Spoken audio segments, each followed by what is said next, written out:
Yeah. The big question is, for me, is the graboids that actually do come out of the Tremors mouth, unlike the originals in these films, the ones you guys noticed, like you said, you made them detachable and vice versa. But one thing I've always noticed and wondered, have you guys ever thought when you guys made them, how they actually, since they do detach, get to people and sense people? Because I have not seen no thermal sensors, they don't have eyes still. Is it pheromones? Is it something just like an heavenly diversions that lets them do that? Or I think it's a very good question. You know, graboids sense things by vibration, seismic activity, right? So I think that the idea is, and we never visualized it, but the idea is the graboid senses the prey with their seismic activity, and the grabbers do as well, right? And one of the things that's interesting, it goes back all the way to the original film. You know, you have an underground creature, right? That is hunting, and and we use it still in all the most recent ones. The POV of the creature was always above ground, kind of chasing through the desert and going after the people, right? And that kind of creative conceit made sense, because if you think about it literally, they're under the ground. What would they be seeing traveling under the ground? They would, because they're hunting by seismic activity, right?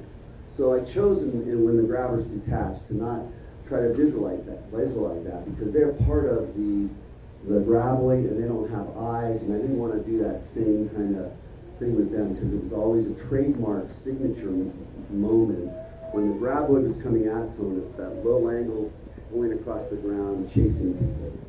So, yeah, exactly. So they hunt. They do the same as the graboid. It's seismic activity. Yeah. But it's a great question.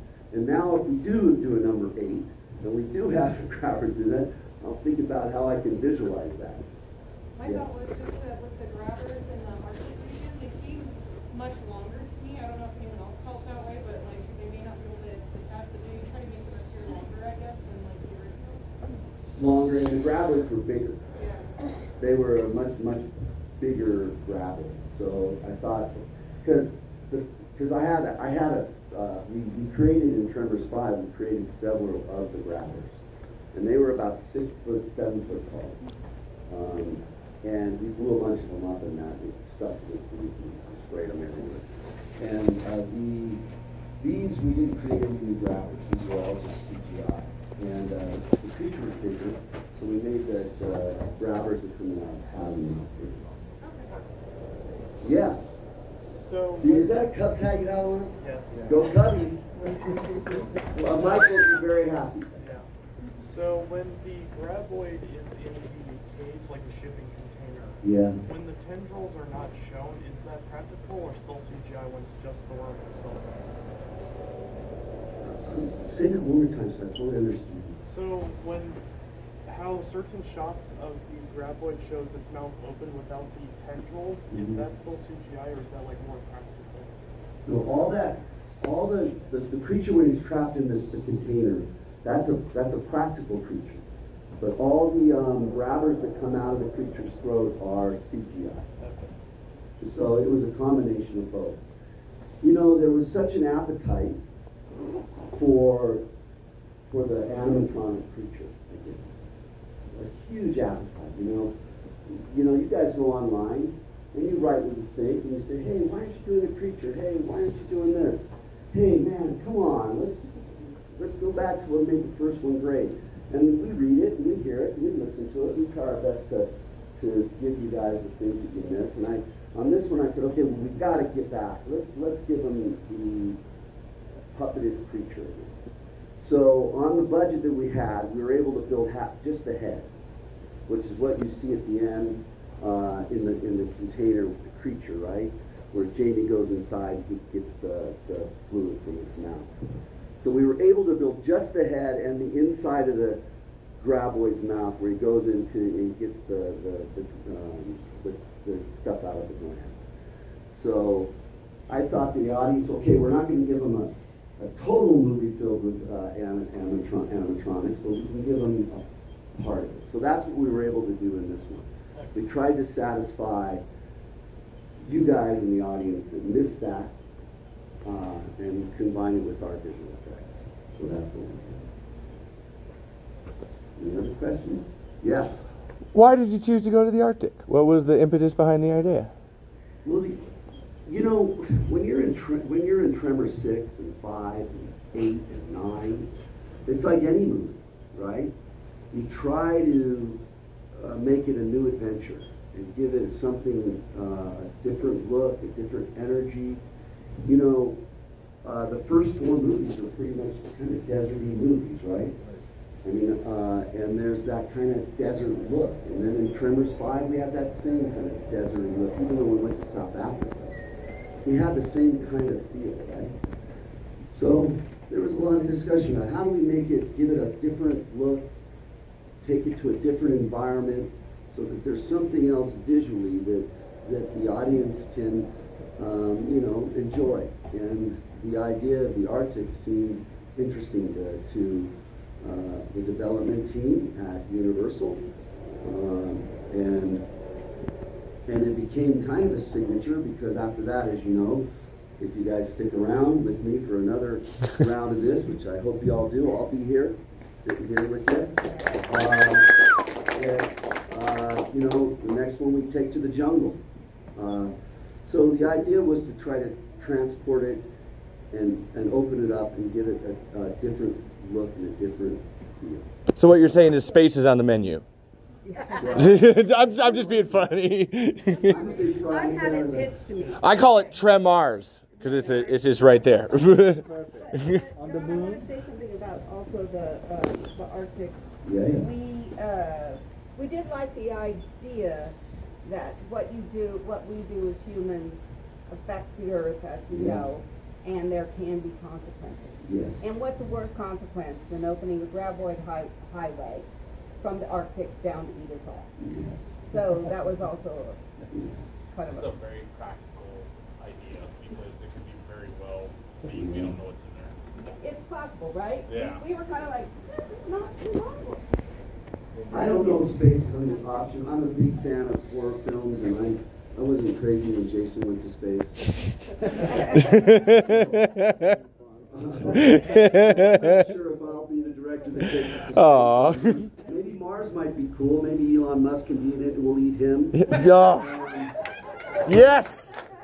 Yes! Make it happen, Cher! But, you know, listen, you're always trying to find, again, you're in 7, 8 sequels. You have to try something different, you know, but what remains the same in all of them, which is what I believe is the most important part of this franchise that S.S. Wilson and Brent Matt created, which makes it great.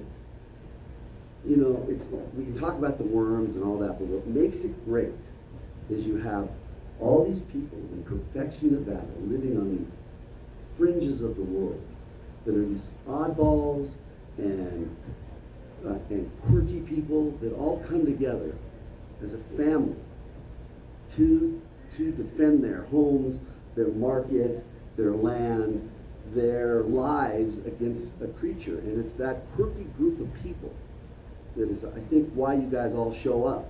I know you like the graboids, and I know you like the ass splashers and the shriekers and all the goop and the gore and the fun. But at the end of the day, if you didn't populate these movies with really fun people, I don't think anyone's going to watch. And you know, it's not an accident that 7 movies later, Burt Gummer's still there, and he's still got fun people around him. He doesn't have Reba and Kevin and Fred and all the other great actors in the original, and I'd love to have them all. I'd love it.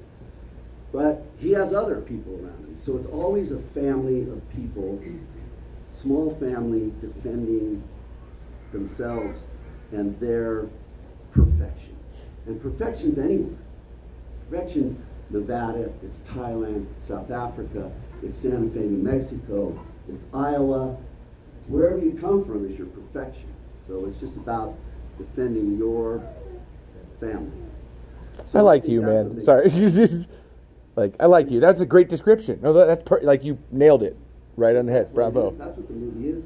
So, and that's what we try to make. Then you'll see it in the next one too. I mean, it's a research facility in a jungle, right? So yeah. In the water scene when she was getting killed, she stepped on one egg and broke it. Yes. What happened to the other two? Haha. Hey. Tremors 8.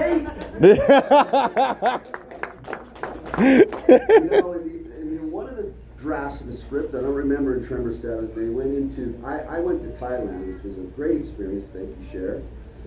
And I went to their open market where you can just, there's everything for sale. And they're selling all kinds of ostrich eggs and this and that and the other. I thought, we got to have a scene in this market where somebody buys a graboid egg. Yeah.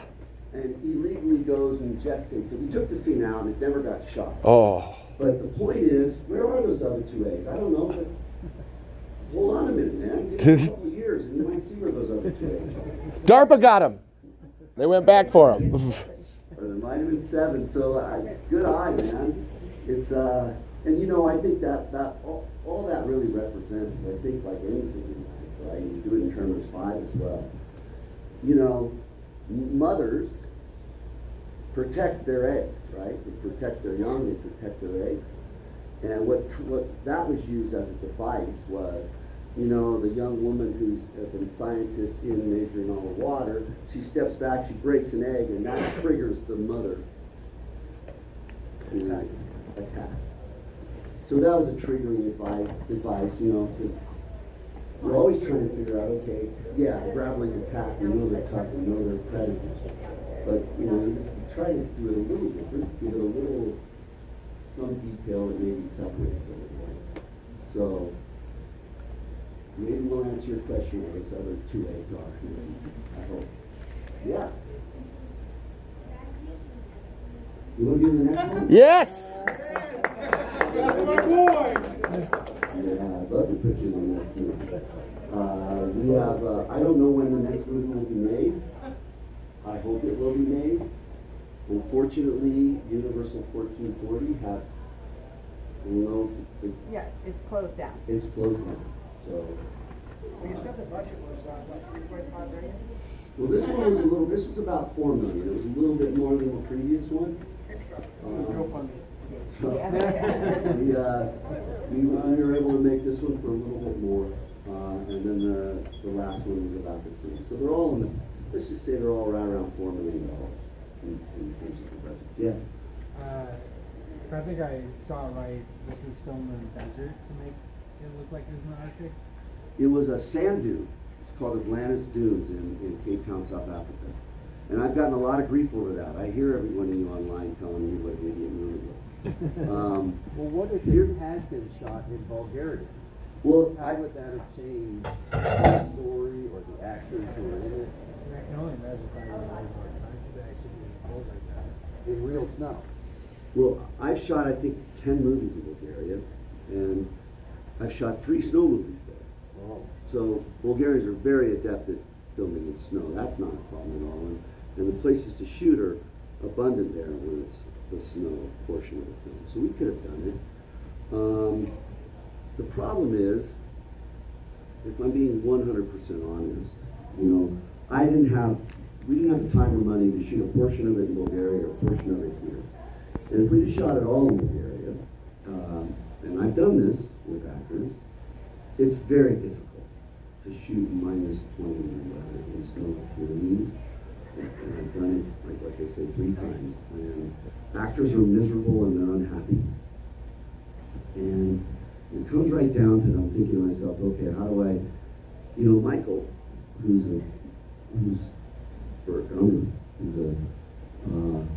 I'm always very concerned for him in these movies because they're hard for him and they take a lot of energy and I want to protect it and make him happy and all that. So I'm not so sure Michael would have been all that happy shooting 24 days in snow and freezing. And it just, we had the opportunity to do it in South Africa, and if we were 100% honest, they have a 30% rebate. So we get more money, and we can put more onto the screen, and deliver more for all of you, so the movie feels like it's a little bit bigger, and maybe we can compete with the movies that are being made for 50 to 100 million. So we chose South Africa. So I said it to one of the guys from deadmeat.com. Yes. who's been hammering me, by the way. Hammering me. So is that guy. I apologized. It's all right. You're welcome to hammer me. But the point is, why did you stand? They get a lot of questions. Why are you shooting on a stand? We only have a stand. And my response to that is, guys, use your imagination. Cut us some slack. And what does Burt Gummer say? Do what you with what you got. There you go. So that's what we do. We do the best we can with what we got, right? And that's my motto making these movies. Yeah. I was just wondering, so Jamie Kennedy, when you tried, when you had him do the Burt facade, were you nervous about that? Oh no, he's a stand-up comic. So I just let him vamp. I love it when he says, it's the, you know, what's he saying? The TMZ, the FOB, HRG. By the way, just so you know, this on my watch is ringing Todd Williams. Todd Williams was one of the producers of Tremors 7. Hey, Todd. Todd produced The Nun, which you may have seen. Yeah. He also just produced that show that's on Netflix, that's super popular, Wednesday. And he's calling to see how Shrieker Island's doing here in Santa Fe, New Mexico. Booyah. He loves the franchise too, just like you guys do. So, yes, sir. Just talking about Jamie, can Yeah. you tell the story about what he couldn't say with the, which by the way, I noticed he says balls all the time. Oh, gosh. Yeah. You know, these movies always have to be PG-13. And he's a stand-up comic, and he's an R-rated stand-up comic. He's, you know, like, come on, he's vulgarity. So I'm constantly saying, Jamie, okay, this is all funny, but it can't be an R-rated funny. You gotta make this PG-13 funny, right? Because we want these little guys to do it. Aww. And these little girls to go to the movies, and we want everybody to be there to appreciate them. And even though, so there was a line where he says, what's he say about the reindeer's nuts or something? It's like a reindeer. No, what he originally said, it's a reindeer, like a reindeer nutsack. Nutsack. At which point The they said, MPAA said, you can't say nutsack. I said, well, can you say ball bag? And they said, yeah. So nutsack doesn't fly for the MPAA. And I forgive me for this language, but ball bag does. So it's a constant dance. So there's things he can't say, obviously. So we try to, the whole idea was, I said, Jamie, this is you becoming Burt, right? You're gonna don his gear, you're gonna put on his hat, throw on his glasses, and you're gonna become the leader of this family to save Burt's life, but to, you know, save this family as well. So, and you know, he vamped a lot of it, and there was a lot of it we couldn't use because it was R-rated. I wish we could have used it, it was funny. But the TMZ line seemed to make everybody laugh, because you know, as Burt's always talking in acronyms, and so, you know, the DZ, the LZ, the this Z, the that Z, the DARPA, you know, so he's always using acronyms. So he kind of, that acronym of TMZ, everybody knows, right? Because it's a popular show. So that seemed to get a laugh, and that's not, you know, that's PG-13. So, but Jamie's, you know, he's a stand-up comic, and he loves to ad-lib. So he's constantly ad-libbing, and his outtakes in his movies are hilarious. yeah. So there's a lot of the ad-lib we can't use because it's too R-rated. So, and there's a lot we do use, but it's just, you know, it's selective because we have to make sure that it's going to get to the PG level that we need. Now, you know, I'm not saying one day they're not going to redo Tremors and they're going to rethink it all, and they're going to make it an R-rated version of Tremors with a lot more horror. That could happen. But for Universal 1440, it was very important to keep this movie in the same vein as the original, and friendly, and, you know, a little bit of edge to it, but not too much that you're turning people off, right? So that's what we try. So we always try to get it right to the edge of PG-13, and so that it didn't spill over to R, right? And that was the goal. So, yeah. Okay, so you have been saying a couple of times, you know, if we make a Tremors whatever, do you actually have a think tank that's trying to think of storylines and ideas? Because Bloodlines actually gives you a really good segue. Yeah, you know, thank you for asking that question. They wrote in Tremors 8, Cher developed it at Universal 1440. And so there's a Tremors 8 screenplay out there. I haven't read it, but Universal 1440 is now shut down. So now I don't listen. I'm not a magician, and I'm not a person who can tell the future. But I think someday, I don't know when, 1440 will come back in some way. And I don't think that's the end of Tremors. It's too popular a movie. It does too well. People love it. People want it. And Universal, sometime, somewhere, some way, they're going to make another Tremors. And maybe it'll have Kevin Bacon in it, which I know what you all wish. Maybe Reba will come back. Who knows? Michael Gross might be stuck in a ditch, buried under a crevice, and didn't really die when that graboid got him at the end. And Hill might be back, so you never know. So I would say, I think there'll be more Tremors, yes. Is there a Tremors think tank? No. But there's S.S. Wilson, and there's Brent Maddock, and there's Ron Underwood, and there's me, and there's people who love this franchise and believe in it. So I don't think it's the end of it. Yeah, I mean, Nope. We've already got an incredible backstory when in Africa they took a petroglyphs on the wall. Yeah. Yeah, I'm glad you noticed that. So now Yeah. you go back Yeah. 15,000 years and maybe a living Africa. You know that in the original script that S.S. and I told you. Yes. It started the original Tremors 5 script started 1800 years ago as an 800 years ago as a flashback, and then it goes forward. The script I read, it was in Yep. Australia, Mhm. and it dealt with Aboriginal tribes, and there was a bunch of tribal stuff in that script. It was very, I found fascinating.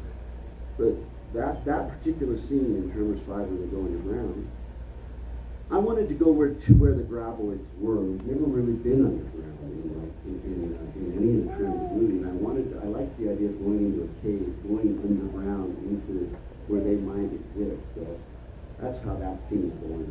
And it seemed natural to have some kind of cave paintings like the Native Americans have done in the United States and all.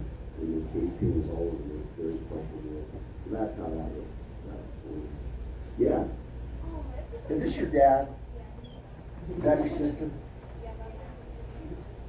No. Have you guys watched this movie as a family?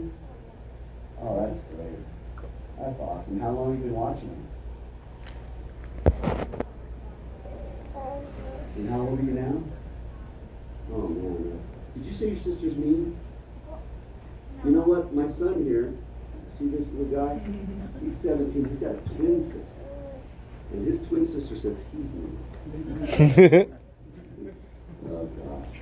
Anyway, what's your question? If you make a Tremors 8 and then decide to make a Tremors 9, would 9 one be like a big attack? Just tears the heck out of New York City?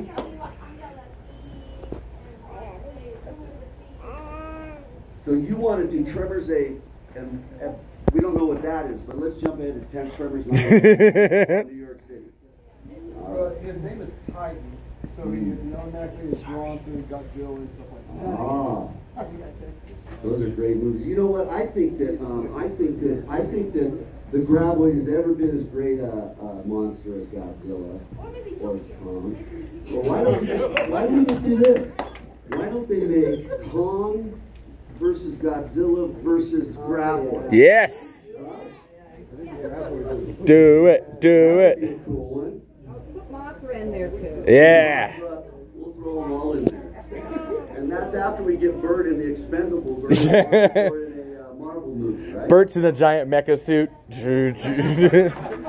So listen, I know they're anxious to clean up the theater, but listen, let me tell you this, guys. This isn't the end of Tremors. It might be the end of Tremors for me, but it's not the end of Tremors. It'll live on forever. It'll live on forever in the movie world. And in 200 years, this franchise will be in movie books. We'll talk about it. So it's a really unique thing, and I think it's going to last much, much longer. It's going to outlast me for sure. Thank you, Don. Thank you. Woo!